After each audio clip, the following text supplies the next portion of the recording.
Welcome to the Genius Factory. Enjoy the video. In this video, I will explain how to get the Ghost Glovewort Bell Bearing 3. First, you'll need to reach the consecrated snowfield, a late-game area. Once there, travel to the isolated merchant's shack. This bell bearing is a reward for defeating a specific field boss. Make sure it's nighttime in the game for the boss to appear. This is a crucial step to begin your acquisition.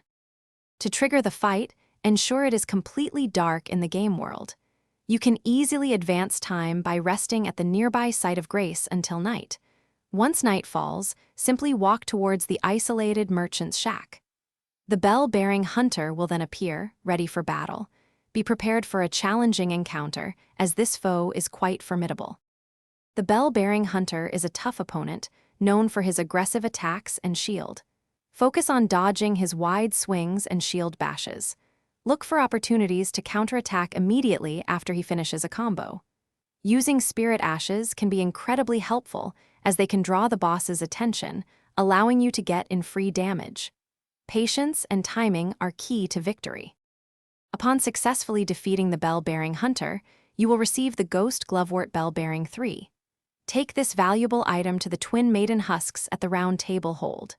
Presenting it to them will expand their inventory, allowing you to purchase Ghost Glovewort 7, 8, and 9.